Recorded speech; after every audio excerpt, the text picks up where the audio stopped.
একটা জায়গার নাম, ওখানে একটা হোটেলে হেভি মিষ্টি পাওয়া যায়, ফ্রেশ মিষ্টি, মনে হবে যে একদম টাটকা দুধ দিয়ে এখনই তোমার মিষ্টি বানিয়ে দিয়ে যায়। চাপায়ের মিষ্টি এমনিতেও হেভি ভালো, চাপায়ের মিষ্টি খেতে খুব মন চাইছে আমার কাছে। তো মনে হয় বাংলাদেশের সবচেয়ে সেরা মিষ্টি চাপায়ের।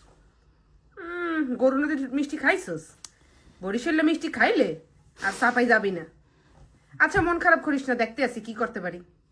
এ দাদু আনছি, দেখো কি আনছি, দেখো ভিতরে তো হানবা, না হানলে দেখবা কেমনে?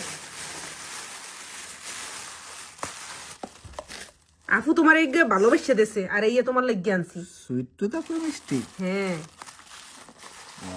তো অনেকগুলা মিষ্টি দিছে। ওরে বাবা, মেলা গেল মিষ্টি দিয়ে। ওরে বাবা,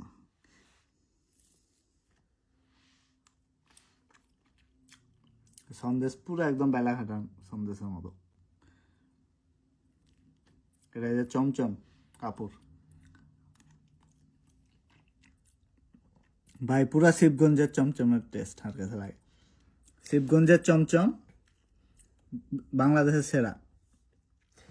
আপু ফেসবুকে যে পিকচার গুলো দেছে হেই এক্সের এরম ভালো দেখে না, দেখো পিকচারের সে খাইতে বেশি মজা। আপু মিষ্টিতে এক্সপার্ট, ছবি তোলা এক্সপার্ট না। এক্স্যাক্টলি।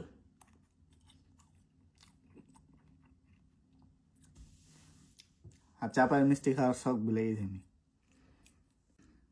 এটা কি একটা ক্ষীর সন্দেশ টাইপের মিষ্টি একটা মনে হয়, না ক্ষীর মির দেওয়া আছে, আবার সাদা চমচমের মতো। আপুর বেস্ট মিষ্টি এটা।